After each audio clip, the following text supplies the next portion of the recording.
নমস্কার, সুপ্রভাত। আমি আপনাদের প্রবীর বিশ্বাস। দেখছেন এনকে ডিজিটালের প্রভাতী সম্প্রচার থার্ড আই। সাধারণত এই দিনগুলোতে প্রসূন গুপ্ত আপনাদের কাছে আসেন। তিনি উত্তরবঙ্গ সফরে আছেন, নানা ঘটনার কথা এসে বলবেন আপনাদেরকে। অনেক রাজনৈতিক উত্থান পতন ঘটে গিয়েছে আমাদের সমীক্ষার পর, সব কিছু তিনি আলোচনা করবেন। কিন্তু আজকে আমরা যেটা আলোচনা করতে বসেছি সেটা হচ্ছে যে রাহুল গান্ধীকে আর কিছুতেই আটকানো যাচ্ছে না। রাহুল গান্ধীকে কোনোভাবেই কিন্তু বিজেপি আটকাতে পারছে না। তাহলে কি শেষ পর্যন্ত রাহুল গান্ধীকে গ্রেফতার করে মোটামুটি নিজেদের যে অস্তিত্ব সেটা বজায় রাখতে চাইছে বিজেপি? নানা রকম ফন্দি ফিকির চলছে। দেখুন, একদিকে বিহারের যে যাত্রা, সেই যাত্রার মাধ্যমে তিনি কিন্তু একটা বিরাট জাগরণ তৈরি করেছেন বিহারের মানুষের মধ্যে, তথা সমস্ত দেশের যুবকদের মধ্যে একটা নতুন উন্মাদনা এনে দিয়েছেন, নতুন কথা বলছেন। তিনি বলছেন যে গণতন্ত্রে মানুষের ভোটাধিকার চাই, তিনি বলছেন চাকরি চাই। বেকারদের হয়ে এইভাবে কথা বলার মানে আমি এখনো পর্যন্ত নরেন্দ্র মোদী বা অমিত শাহের কাউকে দেখিনি। রাহুল গান্ধী বলছেন চাকরি দিতে হবে। অর্থাৎ ভীষণ চাপে পড়ে আছে এই নরেন্দ্র মোদী সরকার। একে তো উপরাষ্ট্রপতি নির্বাচনে ক্রস ভোট হবে, এই ভয়ে কিন্তু বিজেপির যারা সাংসদ তাদেরকে ডেকে বারবার ঘন ঘন মিটিং হচ্ছে, ট্রেনিং দেওয়ার নামে নানা সলা পরামর্শ দেওয়া হচ্ছে, এক জায়গায় ধরে রাখার ব্যবস্থা হচ্ছে। কিন্তু তারপরেও কি ক্রস ভোটিং আটকানো যাবে? নীতিশ কুমার চন্দ্রবাবু নাইডু কি করবেন এটা নিয়ে তো দুশ্চিন্তা আছেই। কিন্তু ক্রস ভোটিং হলে কি হবে? বিহারে কিন্তু এই ক্রস ভোটিং এর মানে এফেক্ট বিহার নির্বাচনে পড়তে বাধ্য। 9 তারিখেই উপরাষ্ট্রপতি পদে নির্বাচন। সেখানে যদি নীতিশ কুমারের দলবল ক্রস ভোটিং করে অন্যদিকে ভোট দেয়, তাহলে বিহারের অঙ্কটা কিন্তু প্রায় বদলে যাবে। এসব তো আছেই।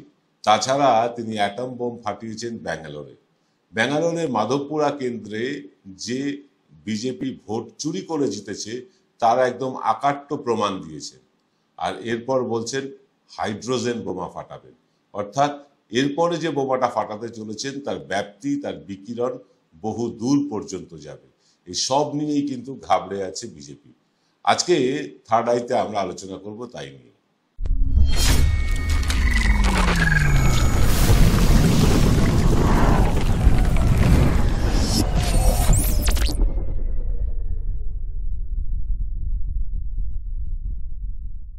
নমস্কার, আমি প্রবীর বিশ্বাস। থার্ড আইতে আপনাদের সকলকে স্বাগত। দেখুন, বিজেপি এখন ঘরে বাইরে চাপের মুখে। এমনি তো বৈদেশিক নীতির কারণে আমরা প্রায় সমস্ত বন্ধু হারিয়ে এখন চীনের দ্বারস্থ হয়েছি, রাশিয়ার দ্বারস্থ হয়েছি। এই রাশিয়া একসময় ভারতের অত্যন্ত ভালো বন্ধু ছিল, যখন ইন্দিরা গান্ধী আমাদের প্রধানমন্ত্রী ছিলেন, রাজীব গান্ধী ছিলেন। তারপরে রাশিয়ার সাথে সম্পর্কটা খানিকটা দূরত্ব বেড়ে যায়, আমেরিকার সাথে সম্পর্ক ঘনিষ্ঠ হয়। কিন্তু আমেরিকার সাথে সম্পর্ক ঘনিষ্ঠ হওয়ার পরে মানে ভারত সেভাবে কোনো লাভ ঘরে তুলতে পারেনি, বন্ধুত্বের লাভ ভারত ঘরে তুলতে পারেনি। উল্টো দিকে আমেরিকা এখন বিভিন্ন রকম ট্যাক্স, বিভিন্ন রকম জরিমানা চাপিয়ে ভারতকে কোণঠাসা করার চেষ্টা করছে। আমরা গতকাল বিকেল 5টার যে আমাদের অনুষ্ঠান হয়, 5টার পোস্টমর্টেম, সেই অনুষ্ঠানে কিন্তু আমরা দেখিয়েছি শুধু রাশিয়ার তেল কারণ নয়, এর কারণ অনেক গভীরে আছে। সেই গভীরে কি কি কারণ আছে সেটা দেখতে হলে গতকাল প্রবীর প্লাসের অনুষ্ঠান 5টার পোস্টমর্টেমটা দেখে নিন। আমরা এই বাইরের চাপ তো দেখতে পাচ্ছি, সব দিক থেকে ভারত চাপের মুখে। যে আমেরিকার বন্ধু ছিল ভারতবর্ষ এক সময়, সেই আমেরিকা এখন পাকিস্তানের বন্ধু। যে চীন পাকিস্তানের বন্ধু ছিল, সে এখন ভারতের বন্ধু।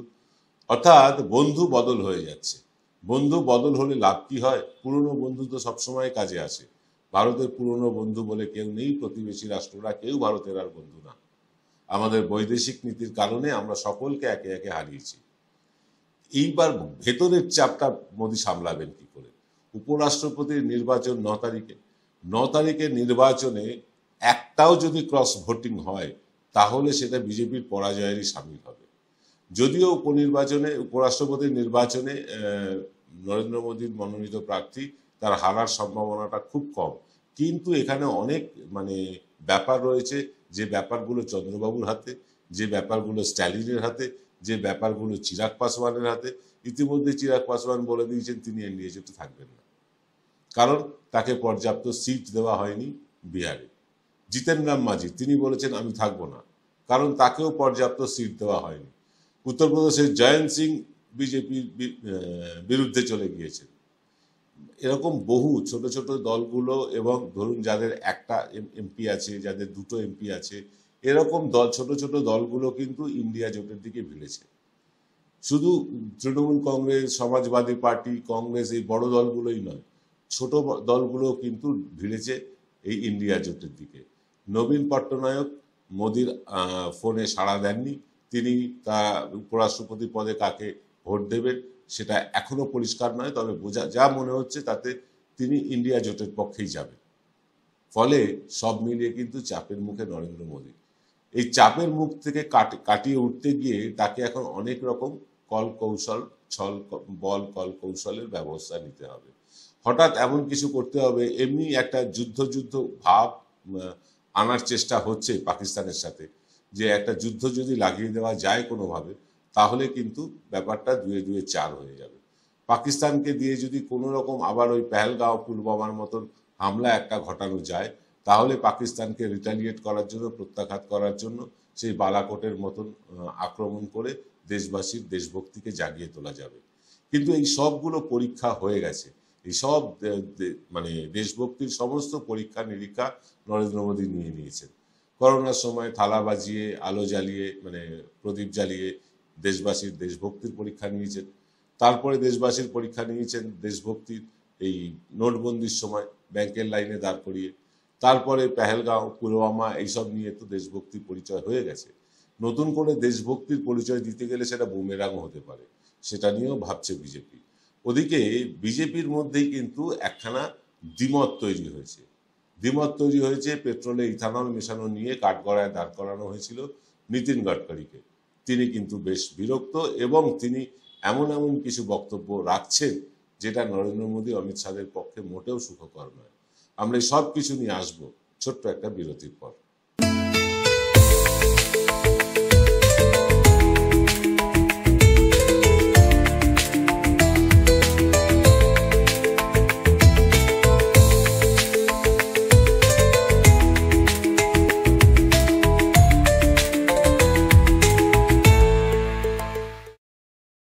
Found Kolkata's first ever sweet shop serving so unique items like Dab Malai Curry, Motichur Truffle, Gajor Borfi, Dab Kalakand, and I had to try them. শুধু তাই নয়, শক্তিগড়ের ল্যাংচা, বর্ধমানের সীতাভোগ, মালদার পোস্তকদম, বহরমপুরের ছানা বড়া, এগুলো সবকিছু খেতে হলে আর এত দূরে যেতে হবে না। সুন্দরিনী ন্যাচারালসে পেয়ে যাবে পশ্চিমবঙ্গের বিখ্যাত 10টা জেলার মিষ্টি all under the same roof. এদের বেস্ট সেলার্স কচি ডাবের শাঁস দিয়ে বানানো ডাব মালাইকারি আর কলা পাতায় মোড়া গুড়ের সন্দেশ পাতুরি আর a must try. Welcome to the world of civil business. A Bengali business personality and the most successful business group, Roy Construction Group of companies, now coming Sarib, West Bengal. Mr. Anup Roy, the managing director of the Roy Construction Group company, ready to serve his native land, the mother Bengal.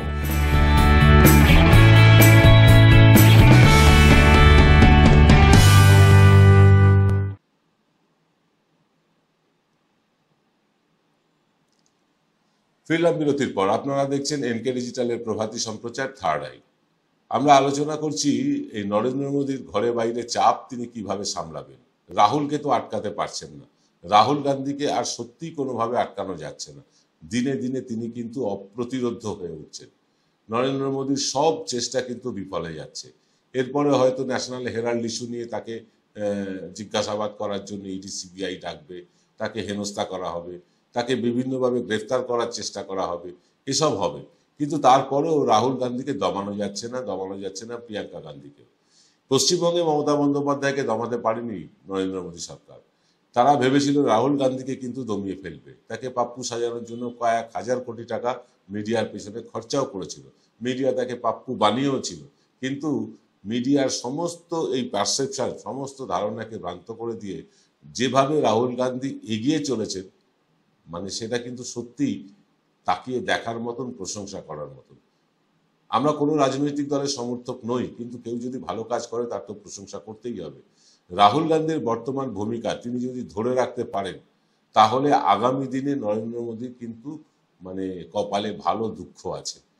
আগামী দিনে নরেন্দ্র মোদী কতদিন গদিতে টিকে থাকবেন সেটা নিয়ে প্রশ্নচিহ্ন ইতিমধ্যেই উঠতে শুরু করেছে। আর রাহুল গান্ধী যদি তার পারফরমেন্স ধরে রাখতে পারেন, প্রিয়াঙ্কা গান্ধী যদি তাদের পারফরমেন্স ধরে রাখতে পারেন, ওদিকে অখিলেশ যাদব, এদিকে তেজস্বী যাদব, এদিকে মমতা বন্দ্যোপাধ্যায়, ওদিকে স্টালিন, এরা যদি নিজেদের পারফরমেন্সটা ধরে রাখতে পারেন, এটা তো নার্ভের গেম, পলিটিক্স নার্ভ গেম। এই নার্ভের গেমে যে মানে নার্ভ ফেল করবে সেই হারবে। এখন দেখা যাচ্ছে বিজেপি নার্ভ ফেল করতে চলেছে, কারণ চারিদিক থেকে তাদের বিপর্যয়ের খবর আসছে, চারিদিক থেকে। বিহার নির্বাচন তারা জিতবে কিনা কোনো ঠিক ঠিকানা নেই। পশ্চিমবাংলায় মানে অবধারিত তারা হারের মুখে দাঁড়িয়ে আছে। তামিলনাড়ুতেও তাই। একমাত্র মানে শিবরাত্রের সলতের মতো জ্বলছে অসম। অসমেও তাদের জেতাটা খুব কঠিন হয়ে যাচ্ছে তাদের মুখ্যমন্ত্রী হিমন্ত বিশ্ব শর্মার বিভিন্ন সাম্প্রদায়িক বয়ানের কারণে। এইরকম ভাবে বিজেপি কিন্তু নিজের পায়ে নিজে কুড়ুল মেরে একের পর এক জায়গায় নিজেদেরকে ব্যর্থ করছে। এমনিতে আপনারা বলবেন বিজেপি তো বিভিন্ন রাজ্যে ক্ষমতা দখল করেছে। হ্যাঁ, দখল করেছে। কিভাবে করেছে? হয় বিধায়ক কিনে নিয়ে, না হয় ভোট চুরি করে। এটা তো এখন প্রমাণিত। হাইড্রোজেন বোমা রাহুল গান্ধী ফাটানোর পর কি হবে সেটা তো বোঝা যাচ্ছে না, কিন্তু বড়সড় যে কিছু হবে সেটা নিয়ে কিন্তু আর দ্বিমত নেই। যতই গদি মিডিয়া আগের বারের যে অ্যাটম বোমা ফাটানোর রাহুল গান্ধীর প্রেস কনফারেন্স, সেটা তারা বয়কট করেছিল, তারা দেখায়নি। ইউটিউব মিডিয়া দেখিয়েছিল, আমরাও দেখিয়েছিলাম। আমরা হাইড্রোজেন বোমা ফাটানোও দেখাবো, মানে গদি মিডিয়া দেখাক আর না দেখাক। এই যে মানে হাইড্রোজেন বোমার ভয়, ক্রস ভোটিংয়ে উপরাষ্ট্রপতি পদে ক্রস ভোটিংয়ের ভয়, নবীন পট্টনায়কের চুপ করে থাকা এবং মানে চন্দ্রবাবু নাইডুর দোলাচল, সব মিলিয়ে কিন্তু বিজেপি এখন রীতিমতো ব্যাকফুটে রয়েছে, সারা দেশে ব্যাকফুটে রয়েছে। নরেন্দ্র মোদীর জনপ্রিয়তা গ্রাফ প্রতিদিন কমতে কমতে কমতে কমতে আজ তলানিতে এসে ঠেকেছে। উল্টো দিকে রাহুল গান্ধীর জনপ্রিয়তার গ্রাফ কিন্তু হু করে বাড়ছে। ভারতবর্ষের রাজনীতিতে যারা আন্দোলন করে, আন্দোলন মানুষের জন্য আন্দোলন করে, গণ আন্দোলন করে, তারাই শেষ পর্যন্ত টিকে যায়। মমতা বন্দ্যোপাধ্যায় তার প্রমাণ। মমতা বন্দ্যোপাধ্যায় একের পর এক গণ আন্দোলন করে কিন্তু আজ বামফ্রন্টের মতন একটা বৃহৎ শক্তিকে হারিয়ে 2011 ক্ষমতায় এসেছিলেন। ঠিক একইভাবে যদি রাহুল গান্ধী এই একের পর এক গণ আন্দোলন করে মানুষকে জাগ্রত করতে থাকেন, মানুষের অধিকার নিয়ে সোচ্চার হন, তাহলে কিন্তু আগামী নির্বাচনে কি হবে বলা যাচ্ছে না। বিজেপি আগামী 50 বছর থাকবে এই রকম একটা ধারণা অমিত শাহ ছড়িয়ে দেওয়ার চেষ্টা করেছিলেন, মিডিয়া করেছিল। কিন্তু 50 বছর কেন, এই সামনের 5 বছর পুরো তারা মানে পার করতে পারবে কিনা সেটা নিয়েই এখন প্রশ্নচিহ্ন উঠেছে। বিহারের ভোটের পর নীতিশ কুমার কি করবেন জানা নেই। চন্দ্রবাবু নাইডু কিন্তু জল মাপছেন। তিনি যদি দেখেন যে ইন্ডিয়া জোট শক্তিশালী হচ্ছে এবং ইন্ডিয়া জোট যদি তাকে ভালো কোনো অফার দেয়, তাহলে তিনি এক লহমায় এক মুহূর্তে এনডিএ জোট ছেড়ে বেরিয়ে আসবেন। তার ডিগবাজি খাওয়ার মানে রেকর্ড অত্যন্ত ভালো, নীতিশ কুমারেরও ভালো। চিরাগ পাসওয়ান, তার বাবা রামবিলাস পাসওয়ান, তাকে তো বলা হতো রাজনীতির আবহাওয়াবিদ। তিনি আবহাওয়া বুঝে দল বদলাতেন, সেই যে দলে যেতেন সে দলের মন্ত্রী হতেন। তো এইরকম একটা অবস্থায় বিজেপি দাঁড়িয়ে আছে। একদম সুতোর ওপর ঝুলছে কিন্তু বিজেপির ক্ষমতা। এই ক্ষমতা কতদিন বিজেপি ধরে রাখতে পারবে সেটা এক্ষুনি বলা সম্ভব না। কিন্তু রাহুল গান্ধীর উত্থান, রাহুল গান্ধীর যে বর্তমান আন্দোলন বা বর্তমান যাত্রা, একের পর এক মানে কার্পেট বম্বিং, এতে কিন্তু বিজেপি রীতিমতো ঘাবড়ে গিয়েছে। এখান থেকে তারা কিভাবে বেরিয়ে আসবে সে মানে সূত্র তাদের জানা নেই। সত্যি মিথ্যে নানান রকম খবর দিয়ে, ওই অমিত পালব্য নামে এক ভদ্রলোক আছেন বিজেপির আইটি সেল, তিনি নানা রকম মিথ্যে খবর দিয়ে, নানা রকম ফেক নিউজ ছড়িয়ে একটা ন্যারেটিভ তৈরি করার চেষ্টা করেন। সাথে তো গদি মিডিয়া আছেই। কিন্তু এখন আর মানুষ এই ন্যারেটিভগুলো খাচ্ছে না। এখন বাংলাদেশের ছবি দেখিয়ে যদি বলা হয় এটা পশ্চিমবাংলার ছবি, মানুষ বিশ্বাস করবে না। এখন যদি বিহারি হিন্দি সিনেমা, ভোজপুরি সিনেমার ছবি দেখিয়ে বলা হয় এটা ভারতে পশ্চিমবাংলায় মহিলাদের উপর নির্যাতন চলছে, মানুষ এগুলো বিশ্বাস করবে না। সে দিন চলে গিয়েছে। বিজেপির হাত থেকে একটা একটা করে সমস্ত অস্ত্র বেরিয়ে গিয়েছে। তাই বিজেপিকে এখন হয় নতুন অস্ত্র খুঁজতে হবে, আর না হয় রাহুল গান্ধীকে আটকাতে গ্রেফতার করতে হবে। বিজেপি কি করে সেটা দেখার অপেক্ষায় আমরা থাকবো। আর আপনারা অপেক্ষায় থাকুন আজ বিকেল 5টার প্রবচন অনুষ্ঠানের জন্য প্রবীর প্লাস চ্যানেলে। সকলে ভালো থাকবেন। নমস্কার।